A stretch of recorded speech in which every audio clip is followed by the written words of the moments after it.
Medyo marami nga kaming pera ngayong araw mga mamis, kaya naisipan namin ni Daddy na bawasan muna kahit konti. Charot!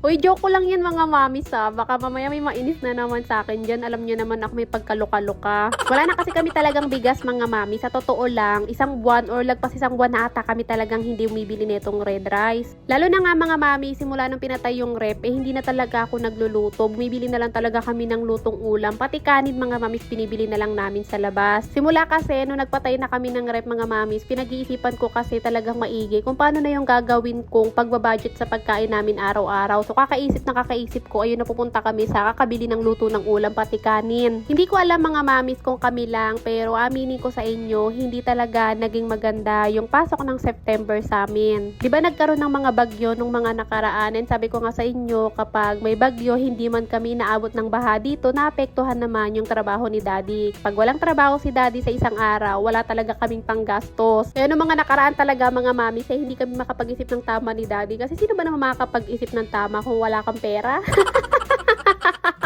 Ngayon mga mamis, medyo nakapagtabi si Daddy, pero hindi naman ganun kalaki, kaya inaya niya na ako dito na bumili na nga kami ng bigas, ng itlog, tapos itong sabon ni Atina, bumili ako pero isa lang kasi nga wala pa, hindi pa talaga pasok sa budget. Tapos dito na rin pala kami bumili ng uulamin namin. Chicken breast lang yan mga mamis, tas halagang 147 lang, kasi nga parang hindi na talaga healthy yung kinakain namin ng mga nakaraan. Alam niyo mga mamis, hindi naman talaga lagi or araw-araw na susunod na healthy yung mga kinakain namin, lalong-lalo na ako, kasi nga hindi naman lagi na meron kami. Bumili na nga muna ulit kami ng olive oil mga mamis, kasi matagal na talaga na unhealthy yung mantika na ginagamit ko. Sabi ko nga noong una kay Daddy, ay wag na lang muna, okay lang naman kahit hindi pa, kung hindi pa naman talaga namin kaya or kung hindi pa ganun kalaki yung extra. Pero sabi kasi ni Daddy, kailangan na, kasi nga 2 or 3 buwan na din ata akong gumagamit ng mantika na hindi pwede sa akin. So yun lang naman yung mga pinagbibili namin mga mamis, bigas, ulam namin, tas sukal ni Daddy, kape, tapos ayun nga isang sabon ni Atina isiningit ko lang, tapos yung mantika ko nga. Sa mga iba na bago lang dito sa page ko or nanonood sa akin, baka maartehan kayo sa akin mga mamis. Ulitin ko, hindi ako maarte mga mamis, pero kailangan ko lang talagang piliin kung ano yung mga dapat na kainin ko, dahil nga alam nyo naman, hindi na ako normal at meron na akong mga karamdaman. Iba kasi talaga yung naging impact ng pagkakasakit ko mga mamis, kaya ganito kami ngayon. Tsaka sinusunod lang din naman talaga namin kung ano yung nababagay na mga pagkain, lalong-lalo na nga pagdating sa mantika na ginagamit para sa katawan ko. Yung bigas naman mga mamis or yung red rice na gamit namin, umaabot naman yan ng 2 linggo kahit 3 pa kaming kumakain sa araw-araw. Kasi nga pag nasaing naman yan, kahit isang gatang lang, madami naman yan. Di ba alam nyo naman, si Daddy, isang beses lang naman siya kumakain dito sa bahay. Kasi nga doon na siya kumakain ng pangalawang kain sa trabaho niya. Minsan naman, pag mas maaga yung alis niya, hindi na talaga siya nakakain dito. Doon na siya nakakain sa trabaho niya. So, hindi ko na nga nasabi sa inyo, hindi na ako nakapag-video, pero nandito na nga kami sa bahay. Inabot yung bill namin ng 1 to lahat-lahat mga mamis. Medyo may kamahalan kasi talaga ang mantika.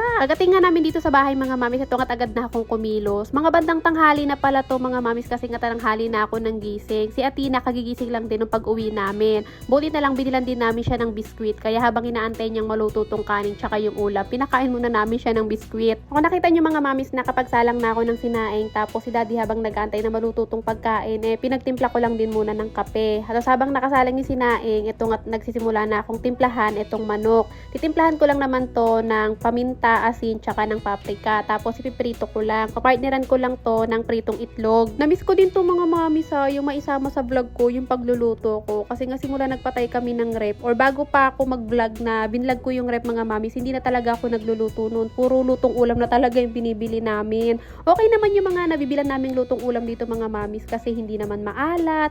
Syempre yun nga lang yung mantika. Tsaka may iba kasi talaga ng mantika na hindi naman din talaga may iwasan. Pero hindi naman kayo bibili ng mga lutong ulam na may baboy. Talagang gulay, isda, tsaka manok lang din naman. Pero napapamahal talaga kami mga mamis kapag bibili kami ng lutong ulam, kasi hindi naman na talaga biro yung presyo ng mga lutong ulam, diba? Tapos yung serving pa nun talagang pang isang tao lang. Kaya ngayong araw talaga na to mga mamis, pinush na ni Daddy na bumili na nga kami ng bigas tsaka na ulam na lulutuin ko, para nga hindi na kami laging bibili sa labas, kasi hindi rin talaga maganda mga mamis, kasi hindi ako nakakapagtabi, kasi nga magastos kapag bibili kami sa labas ng mga luto. Hindi ako nakakaipon, nakakainis. Nung araw na 'to hindi muna ako nabigyan ni daddy ng panggastos or pambili namin ng ulam kasi nga isinabay na namin dito sa paggo-grocery namin. Pero kung kukuwentahin niyo mga mommies, yung chicken breast nabili lang namin yan ng 147 tapos sasabayan ko ng 4 na itlog, 10 piso. Eh di magkano lang yun mga mommies? Parang wala pang 200, 'di ba may ulam na kami hanggang gabi na yan. Kaya iba din talaga mga mommies na kapag bibili kami ng ako'y nagluluto. Kung at natapos na ako magsaing, sunod ko namang niluto mga mommies ay yung ulam namin. Bali yung sa amin ni Atina eh yung sunny side up. Tapos si daddy, namimiss daw niya mag-scrambled egg. Kaya scrambled egg yung kanya. Tapos ito, sinunod ko nang iprito yung dalawang chicken breast na tinimplahan ko ng asin, paprika at paminta. Ang kinagandahan lang talaga kapag itong chicken breast yung niluluto ko, ay napakabilis lang maluto na itong mga mamis. Kasi hindi naman to pwedeng ma-overcook kasi nga magdadry yung loob niya. Ang problema lang talaga namin ay yung kanin namin napakatagal maluto. Ang nakakaloka pa niyan mga mamis, dahil nga wala na kaming rep, hindi na ako pwedeng magsaing ng gabi para pagdating ng umaga or tanghali, initin ko na lang. Kasi wala na akong paglalagyan ng kanin na sinain ko ng gabi. Kaya anyway, natapos na ako magluto, si daddy muna ang kakain kasi papasok na siya.